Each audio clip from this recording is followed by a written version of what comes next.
নমস্কার বন্ধুরা, মুনিয়ার রন্ধনশৈলী চ্যানেলে আপনাদের সবাইকে স্বাগত। আশা করি আপনারা সবাই খুব ভালো আছেন।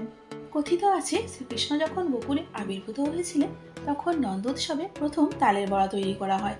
আবার অনেকে এটাও মনে করেন যে শ্রীকৃষ্ণের জন্ম মাস হলো ভাদ্র মাস, আর সেই জন্যই জন্মাষ্টমীর দিনে শ্রীকৃষ্ণ বা গোপালকে তালের পিঠে বা বড়া ভোগ হিসাবে নিবেদন করা হয়। বন্ধুরা, জন্মাষ্টমী উপলক্ষে আজকে আমি তৈরি করব তালের খিরসা পিঠে।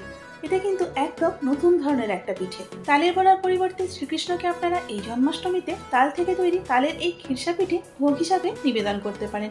তৈরি করা অত্যন্ত সোজা। বন্ধুরা, যদি আজকের ভিডিওটা আপনাদের ভালো লাগে তাহলে একটা লাইক করে দেবেন। চলুন তৈরি করে নেওয়া যাক তালের খিরসা পিঠে। এখানে আমি 1 কাপ তালের পাল্প নিয়েছি, এখন সেটা কড়াতে দিয়ে দিচ্ছি। এখন চিনি দিয়ে দিচ্ছি 1/2 কাপ, আর এর সাথে এখানে দিয়ে দিচ্ছি 1 চিমটে নুন, দিয়ে দিচ্ছি 1/2 কাপ জল। গ্যাসের ফ্লেমটাকে একেবারে লোতে রেখে সমস্ত উপকরণ খুব ভালো করে মিশিয়ে নেব। যখন সমস্ত কিছু খুব ভালো করে মিশে গেছে, ঠিক সেই সময় আমি দিয়ে দিচ্ছি 1/2 কাপ নারকেল কোড়া। এখন এই নারকেল কোড়াটাকেও বাকি উপকরণের সঙ্গে মিশিয়ে নেব। এখন এর মধ্যে দিয়ে দিচ্ছি 1.5 কাপ ময়দা। পরে প্রয়োজন অনুযায়ী দরকার হলে মিশিয়ে নেব। নাও টাইম টু মিক্স।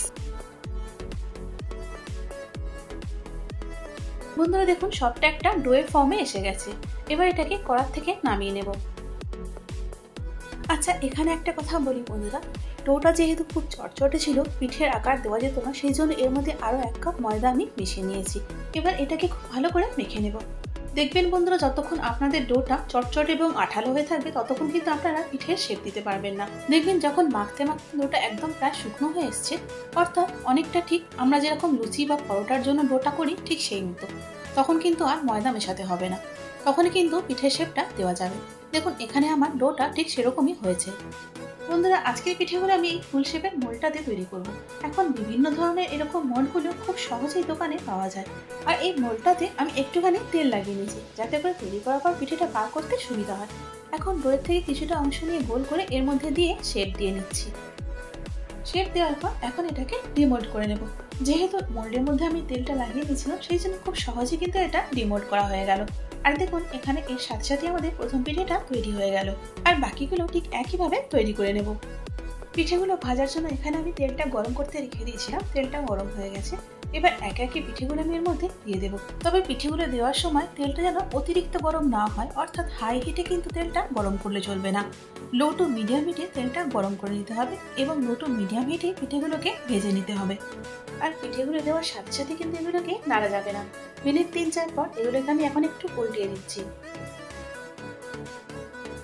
বন্ধুরা, পিঠেগুলোকে এভাবে বারবার নেড়ে চেড়ে উল্টিয়ে পাল্টিয়ে লাল লাল করে ভেজে নিতে হবে। যেহেতু পিঠেগুলো একটু মোটা, সেই জন্য এভাবে এগুলোকে ভাজতে হবে। এখানে পিঠেগুলো ভাজা হয়ে গেছে, এখন এগুলোকে তেল থেকে তুলে নিচ্ছি। এখানে 750 মিলিলিটার ফুল ক্রিম দুধ নিয়েছি, সেটা এখন আমি কড়াতে দিয়ে দিচ্ছি।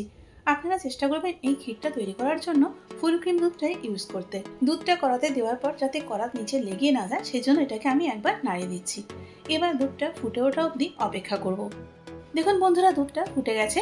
এখন লো হিটে এই দুধটাকে 10-12 মিনিটের জন্য একটুখানি ফুটিয়ে নেব। 12 মিনিট পর দেখুন দুধটা বেশ কিছুটা কমে গেছে।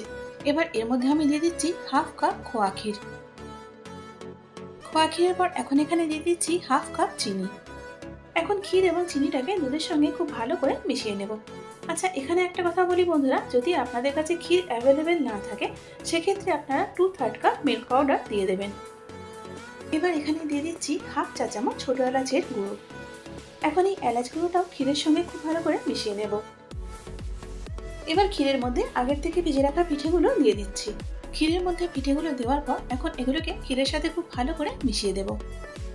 এখন চাপা দিয়ে একদম লো হিটে 30 থেকে 35 মিনিটের জন্য পিঠেগুলোকে আমি সেদ্ধ করে নেব। 35 মিনিট পর এখন ঢাকনা খুলে পিঠেগুলোকে আমি আবারও একবার নেড়ে দিচ্ছি এবং তারই সাথে এই ক্ষীরটাকে আমি একদম শুকিয়ে মাখা মাখা করে নেব। বন্ধুরা, এই পিঠেটা একদম নতুন ধরনের একটা তালের পিঠে। আপনারা এই জন্মাষ্টমীতে অবশ্যই একবার এটা ট্রাই করবেন। এখন গ্যাসের ফ্লেমটাকে অফ করে দিয়ে ঢাকা দিয়ে এই পিঠেগুলোকে আমি আরো 10 মিনিট রেখে দিয়ে তারপর পরিবেশন করব। দেখুন বন্ধুরা, এখানে আমি জন্মাষ্টমী স্পেশাল তালের খিরসা পিঠে পরিবেশন করে দিয়েছি। আর এই জন্মাষ্টমীতে আপনারাও এটা তৈরি করে গোপালকে ভোগ নিবেদন করুন। বন্ধুরা, আশা করি আজকের ভিডিওটা আপনাদের ভালো লেগেছে। যদি ভালো লেগে থাকে তাহলে একটা লাইক করে দিন, আর তারই সাথে বন্ধু বান্ধব এবং পরিজনের মধ্যেও শেয়ার করে দিন। আর এরকমই নিত্য নতুন রান্নার রেসিপির জন্য আমার চ্যানেলটাকে সাবস্ক্রাইব করে আমার সাথে থাকুন। তার সাথে বেল আইকনটাও প্রেস করে দিন, যাতে করে আমার পরবর্তী ভিডিও নোটিফিকেশনটা সবার আগে আপনি পেয়ে যান। এতক্ষণ সঙ্গে থাকার জন্য অনেক ধন্যবাদ।